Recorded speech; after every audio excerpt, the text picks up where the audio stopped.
Your Excellency, the Roman Catholic Institute recently put out an article about baptism, and purpose of this video is to supplement, not to replace that article, and answer some larger questions about the context for this article. I suppose I'd like to start by asking the question that some people asked on social media when this was originally released, which is, why can't the clergy resolve these issues in private? I entirely agree with that criticism. This is something that, by its very nature, should be discussed in private by clergy. It regards two different policies concerning Novus Ordo baptisms. They accept the Novus Ordo baptism as valid. They presume its validity. They presume that it has been done correctly. We, on the other hand, although we say that the Novus Ordo has not substantially changed the rite, nonetheless, we are not sure of the fact that they perform their rite validly. And we check, therefore, in order to determine that. And as I said, that is a question of policy. We disagree with their policy. We think it's too lax with regard to Novus Ordo baptisms. They disagree with our policy. They think it's too strict with regard to Novus Ordo baptisms. But strike the shepherd and the sheep will scatter. We are living in an era of no pope. Normally, these things would be resolved by the Vatican. You could just write to them. They would give something known as a rescript. They would give an official answer, and that would be that. But now we have to find our own way. And we don't need to air these things in front of the lay people. They just want us to say Mass, distribute the sacraments, and do whatever we need to do according to the traditions of the Church. So I agree with that. It should have been kept private. But people don't know that this didn't come from our side in the sense of we didn't write this article. This started with some cases behind the scenes. Yes. Well, yes, it started, what triggered this were two cases. One was that of a seminarian here who had been baptized in the Novus Ordo, and we vet all of the incoming seminarians with regard to their baptisms. And if they cannot prove after investigation that their baptism was valid indeed, that is validly done according to the correct rite, even the Novus Ordo rite, if they cannot prove that, then we baptize them conditionally again. And then, because this seminarian had been confirmed by Bishop Dolan later, that is, after his Novus Ordo baptism, but before our conditional baptism, so he received confirmation with the Novus Ordo baptism, which we regard as doubtful, we had to conditionally confirm him again. And that was no offense to Bishop Dolan. I didn't even think about that when I did it. It's just, if the original baptism is doubtful, then all of the other sacraments that he receives are also doubtful. And that's well known to anybody that is even a casual student of sacramental theology. So obviously, the second there had to be a conditional confirmation. Well, I think they took that as an offense to Bishop Dolan. See, we are against his confirmations. It had nothing to do with that whatsoever. Even if it had been St. Pius V, I would have redone it. You know, it's just sacramental theology and discipline. It has to be done. So that was one thing that triggered it. The other was a wedding in which the bride came from one of their chapels, but was being married in one of our chapels. And she, again, whenever somebody approaches us for sacraments, we vet their baptism. That is, we check and see if their baptism was valid. If they cannot prove that their Novus Ordo baptism was valid, then we will baptize them again conditionally. Well, again, they took offense as if we are attacking them by doing this. And we're not attacking them by doing this. We are simply imposing our policy, just as they impose theirs. You see, so, but there's a sense here that the parishioner that goes to their parish should not be subject to our rules, as if they own them or something like that. And that's something that is just unacceptable. Father Cicada was always saying that we cannot impose rules upon people, in the sense that we don't have the authority to impose rules upon people. We can obviously have our own policies, but we cannot say you can't go and be rebaptized at one parish because we forbid rebaptism. You see, in our parish, people are free to go wherever they want. If they want to get married in our chapels, that's fine. If they want to get married in the St. Gertrude chapels, that's fine. That's up to them. That's their choices. We cannot dictate to them. And so I think that St. Gertrude was too sensitive about this, but in any case, they should have brought it up to us personally and privately. So let's start with that. What is the St. Gertrude's policy and what is the RCI policy regarding baptisms? Well, what I just said, and that is that we see the Novus Ordo baptisms as doubtful, not for reason of what is in their books, but for reason of how they do them. And there are many, many cases that show that they do them in a dubious, if not invalid manner. That is, they do not follow their own rubrics, or they disregard all of the traditional theology concerning how to do a baptism. I always say that baptism is the easiest sacrament to invalidate because it requires many, many, how would you say, details that are not required in other sacraments, and it would be too long for me to explain that. And also there's circumstances like the crying baby or the fussing baby. And many times the priest can get distracted by the fussing of the baby, etc. It's an easy thing to invalidate. It has very specific rules. And if those rules are not observed, the baptism becomes dubious or invalid. And we say with the Novus Ordo that they have a culture and an attitude of being careless with sacraments because they have changed all the sacramental theology. They don't care if it is done the traditional way. For them, it's just an initiation experience into the Catholic community. And you do some sort of religious service, and that's fine. And it doesn't matter too much if you do it correctly or not. That is the whole attitude in the Novus Ordo. And it shows in the way they do baptisms. You can see them on YouTube and various other places. And also, the Novus Ordo does not instruct their seminarians concerning how to do a valid baptism. And we know that from the invalid baptisms that were done in the Diocese of Phoenix, where the priest said, I had no idea that I was doing them invalidly. What he was saying was, we baptize, not I baptize. He said he had no idea that he was doing them invalidly. And the diocese estimated that thousands of baptisms were done invalidly, not doubtfully, but invalidly.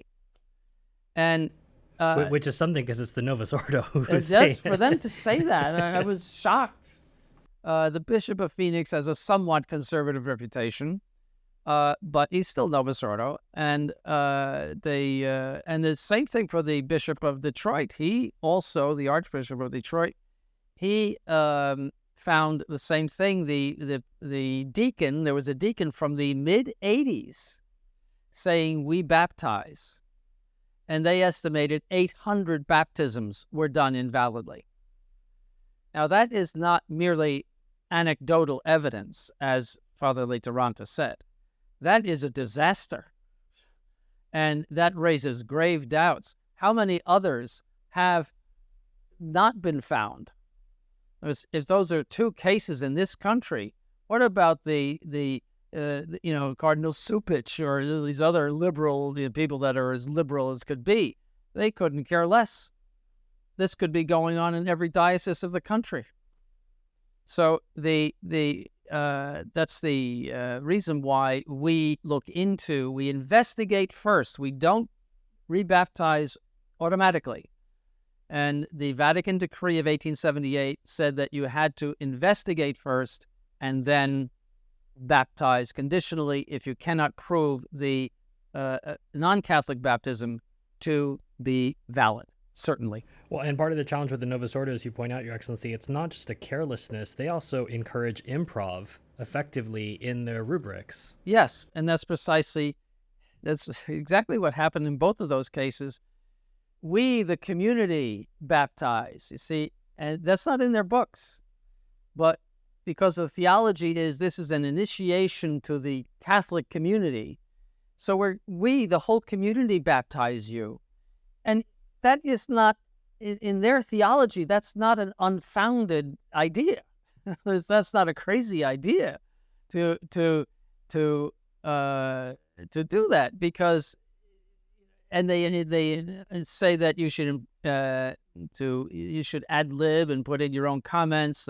Father Cicada said that in his book concerning the new Mass, that you comment here and there, you personalize your whole sacrament.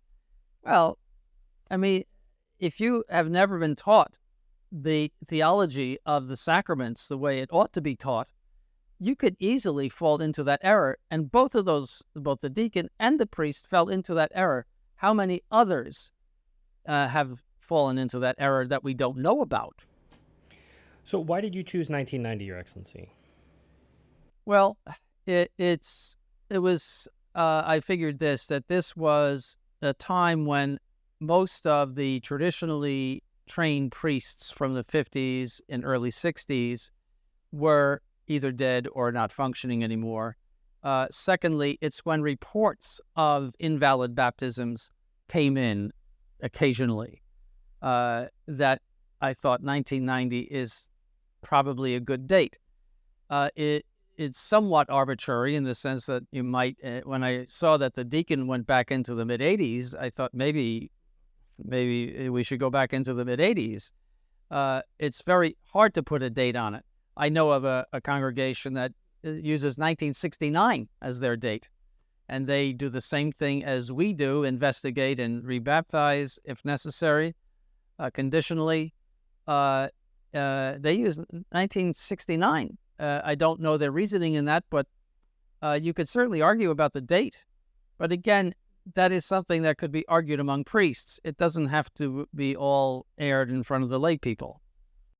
Your Excellency, what's the difference between moral and physical certitude? Physical certitude is based on physical causes. You have physical certitude that the sun is going to rise at a certain time in the morning, and you can predict it to the millisecond because there are causes that are always there. They they never change. They're constant causes, and they are based on physical laws of all sorts, all kinds of physical laws. The law of gravity would give you physical certitude concerning anything. So how fast something is going to drop to the ground, you have physical certitude about that. Or when an aircraft is able to take off. See, they have to get to a certain speed, they have to know the wind, etc., and then they pull back and the thing takes off because they have all the lift they need. That's all physical certitude. Moral certitude is based on human activity that is constant.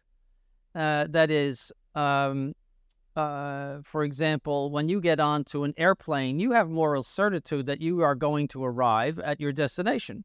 When you get into an automobile, you have moral certitude that you are going to arrive at your destination. Now, are there occasionally failures in that? Yes, there are failures, but ordinarily these things happen constantly and without difficulty, you see. So, but moral certitude obviously is not as good as physical certitude, but in most cases we cannot have physical certitude of things, because you would have to inspect the whole plane and have all the knowledge of avionics and everything that, how a plane works, etc. You would have to know all of the physical causes going into the aircraft. Then you would have to know all of the physical causes of weather and all of the other contingencies physically that will affect that plane before it lands. But you also have to know what's in the pilot's head, which you cannot discover. So that even there, you could not have absolute physical certitude that you're going to arrive. Moral certitude, you have moral certitude that when you pick out something in the grocery store that it's not poison. Is it occasionally poisonous? Yes, and it goes all over the internet that something has poison in it or is not good for you or something. But you have moral certitude that it's going to be okay. You have moral certitude that what is on the label is in the can. You have moral certitude. Now that you don't have physical certitude without actually examining it. See, so that's the difference between moral and physical certitude. The church requires moral certitude for the validity of the sacraments. That means we cannot see invisible things. We cannot see that, for example, a priest is validly ordained. We cannot see that a host is validly consecrated. But we have moral certitude that because the church is vigilant about these sacraments and how they are done, that everything is done correctly. Could someone get through? Could a bishop be distracted and do something wrong in the ordination? Yes.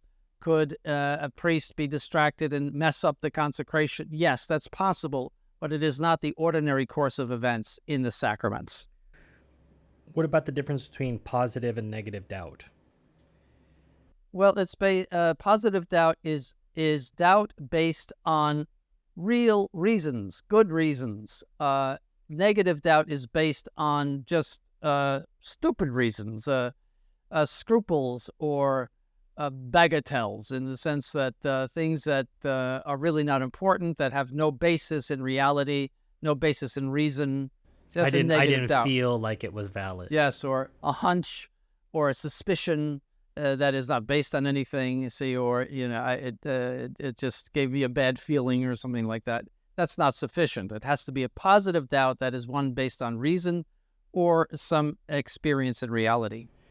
So you've somewhat alluded to my next question, Your Excellency. Why do we normally presume Catholic sacraments by properly trained clergy to be valid?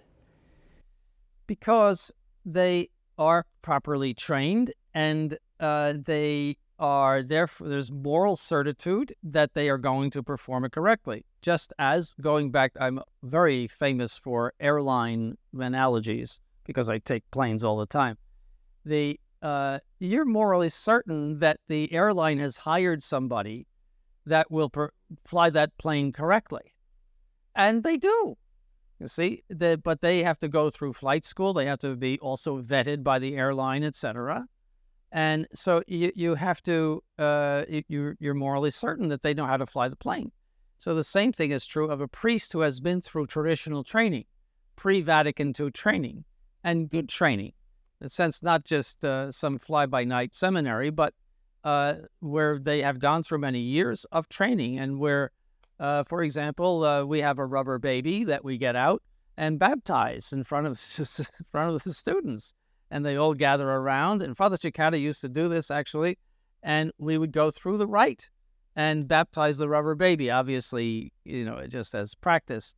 But that's what needs to be done with regard to all of these sacraments. They need to see these sacraments done. And then when they're deacons and performing baptisms, because deacons can perform baptisms in certain necessity, the pastor can let them do that. A priest who is ordained a number of years watches the deacon to make sure that he's doing it correctly. This is our practice. See, and if he needs any kind of coaching, or God forbid he should do it incorrectly, the priest would step in and do it correctly. So they are trained this way. And that was the traditional way to train priests. And today, in Novus Ordo, as I said, their whole sacramental theology is one just of experience and celebration, and they disparage the idea of matter and form, strict adherence to matter and form, as what they call magic words. See, it's just everything is impressionistic, you might say, and what it means to you. Obviously, the idea of properly trained clergy would have a different notion before the council. In our situation today, what do you mean when you say properly trained? Trained the way they were before the council. that is trained in philosophy, sacred theology, and pastoral theology. That is how to do the sacraments in practice, and a sick call, for example, what to do in a sick call. Many, many practical things they need to know, and we do all these things here. You said already, Your Excellency, that the Novus Ordo rite is valid in the books. So some lay people are wondering, well, why would you question it if it's a valid rite in the books, as you noted? Well, precisely because what I said is that they have an attitude toward the sacraments which is very lax and careless, unlike the traditional priests and priests before the council, who understood the importance of putting matter and form together very carefully. And so the fact that it's in the book doesn't mean a lot. As a matter of fact, the Vatican back in 1878 said, and theologians in general say, that many Protestant religions have valid rites in their ritual books, but they are careless in doing them. You don't know what they are doing because they have a sacramental theology that is not that of the Catholic Church, not one of strict adherence to matter and form, but rather some faith experience. And it said many of them don't even regard baptism as necessary, so it doesn't matter really if the thing is valid or not, as long as there's some sort of rite, some sort of sacramental experience. So that engenders carelessness. That's what the Vatican said, incuria, in Latin, carelessness with regard to following their own rites. And we see that in the Novus Ordo. Also, the lack of supervision of the clergy, I would say, too. We see that in the way the clergy have acted in the Novus Ordo. That means they were unsupervised. All of this filth of the Novus Ordo clergy that is so prevalent today, they are unsupervised. I know of a Novus Ordo priest who came to us recently, who said that he never, his pastor never talked to the bishop. I mean, that the bishop should be talking to his pastors all the time, and the pastor should be talking to the curates all the time. But what is the bishop doing? Sitting in his office? He should be visiting. He should be making sure that everything is supervised. We have a former Novus Ordo priest here in our seminary who said, he was a Jesuit for 30 years. 30 years. That goes back to the 1990s. He said, I was never told that the water had to flow upon the skin of the head. Now, Jesuits are known for their academic excellence. They were the generals, you might say, together with the Dominicans, of course, of the church's theology in the past. I mean, they did they and the Dominicans did practically all of the theology of the Catholic Church, all the theological books, etc. Jesuits and Dominicans. And 30 years in the Jesuits, and they never told him how to do a baptism. He also said, and this is when he was just coming to us a few years ago, talking to us, that he did not know that the Mass was a sacrifice until about a year ago. So they never told him in the Jesuit order that the Mass is a sacrifice. This is the condition of the training of Novus Ordo priests. It's deplorable. And we cannot trust them to do these sacraments correctly. One of the phrases in the article is non-Catholic sect, and there's obviously a difference in policy and outlook on that. Could you give the RCI's position as opposed to St. Gertrude's position on this idea of non-Catholic sect and the relationship to the Novus Ordo? Yes, the RCI says that the Novus Ordo, and I say that in not only the Mass, but everything about the Novus Ordo, their ideas, their teachings, Vatican II, their sacramental theology, the whole kit and caboodle, as we say, that Novus Ordo is a new, different, and false religion from Roman Catholicism. Right? However, unfortunately, it has never been cut off from the juridical structures of the Catholic Church. And this the modernists did purposely.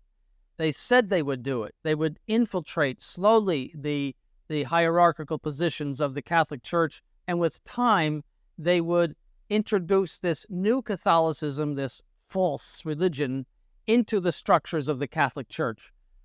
That's precisely what they have done, and neither they nor the Catholic Church authority has severed them from the Catholic Church. See, so Martin Luther and Calvin and others, the Greek schismatics, they said, we want nothing to do with Rome whatsoever. See, they severed themselves legally. We are abandoning the Rome is the whore, etc. See, they already separated themselves. Then they were excommunicated. So there was double there. You see, you had both a self-separation and a legal separation by the church. Neither of those things has taken place. And the reason for the success of the Novus Ordo is precisely that they have not been legally cut off from the Catholic Church.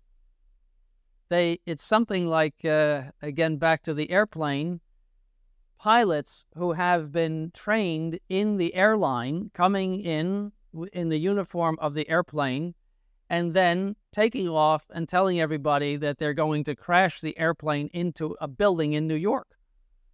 And they're in the uniforms of the airline. They are approved by the airline. They are juridically all what the airline wants them to be, etc., etc. But they have an evil intention. And that evil intention makes them lose all authority to operate that aircraft, because the aircraft must be for the good of, obviously, the passengers and the crew. Right? So they lose their authority to operate it, even though they have all of the official approval. It's something like that. It's a hijacking, if you want, of the Catholic Church. That is our view of it. And that's why it is absolutely important to refuse to recognize the authority to rule the church in these Novus Ordo individuals. All right, so that's it. I'm giving you the essential point of what we call the thesis, and that is that although it's a new religion, you don't have a new church. You don't have the formation of a new church. SGG, on the other hand, says, no, the Novus Ordo is a non-Catholic sect. That means it is cut off from the Catholic Church, both by religion and juridically, and must be treated as if it's the Lutheran Church or the Methodist Church, etc. That's the difference between the two. If that were true, would not abjurations be required from people coming over from the Novus Ordo? Not only abjuration, yes, when you receive somebody from a non-Catholic sect, they must make an abjuration, and unless they can prove that they were in good conscience, the excommunication must be publicly lifted in front of two witnesses. So the abjuration must be done in front of two witnesses, and the lifting of the excommunication must be done in front of two witnesses. It has to be a public thing. Do you know anyone who does this, Your Excellency? The only person that I knew that did it was Schuchart, who was that depraved person who founded the CMRI. He at least was consistent in saying, yes, the Novus Ordo is a sect, and we're going to treat it as a sect, and that he did require those abjurations. Nobody else that I know of does this.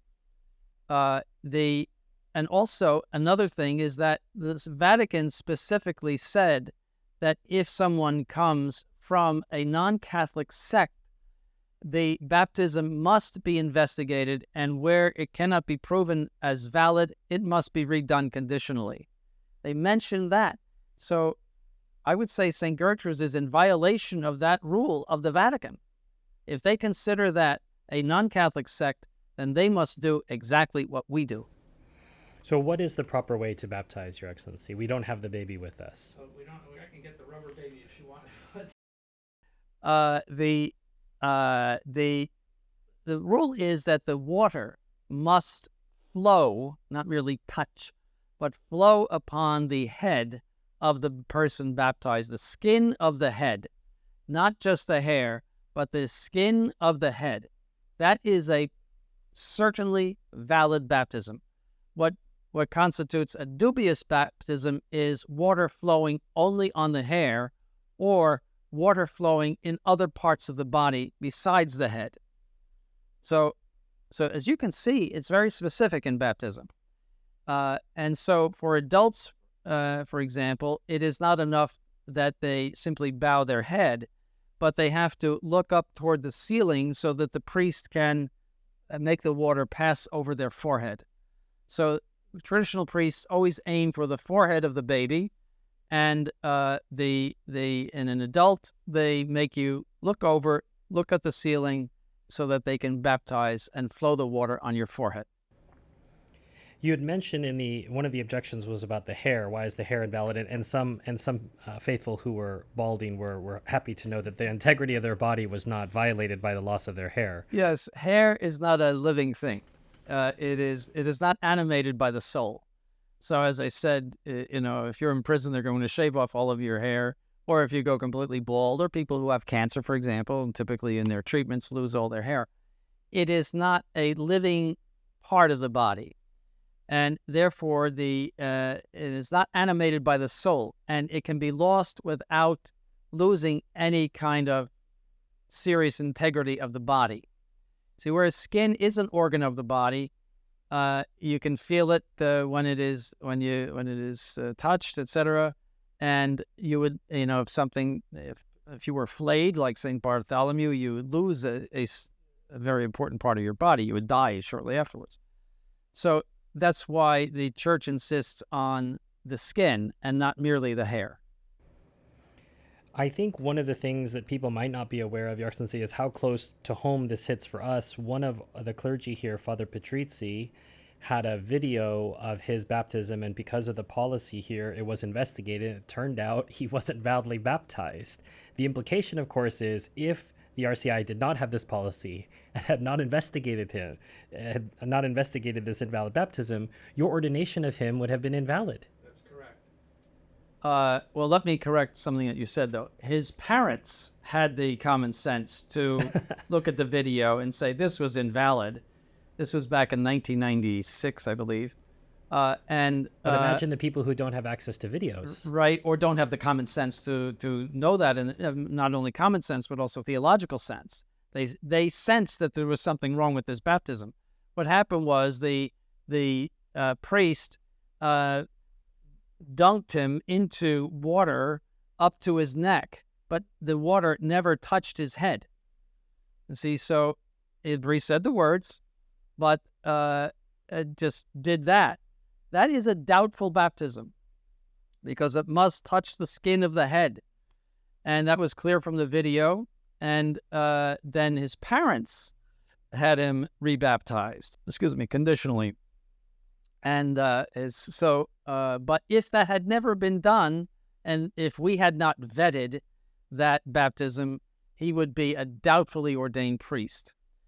What if, for example, somebody came to us from Phoenix, Arizona, and was one of those thousands that had been affected by that improper baptism, and we just took his baptismal certificate as if it were nothing, and that's fine, you're baptized, and he got ordained, he would be an invalid priest. And all of his masses would be invalid. All of his confessions would be invalid. His extremauntions invalid. And God forbid, if he were made a bishop, then he would transfer all that invalidity to more invalid priests. That's the seriousness of this thing. Because you must be a validly ordained priest in order to be validly consecrated as a bishop.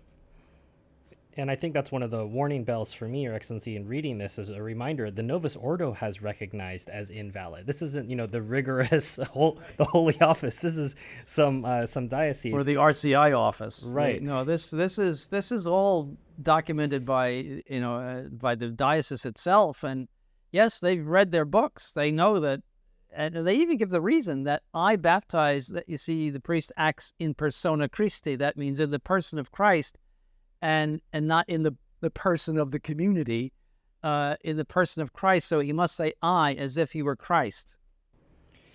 Well, at the risk of us being inundated with phone calls, Your Excellency, because people might have heard this, they're suddenly panicking. They were baptized in the Novus Ordo. They may not have any video footage of what happened. What should be the response of a lay person who watches this video now is suddenly wondering, is my baptism valid?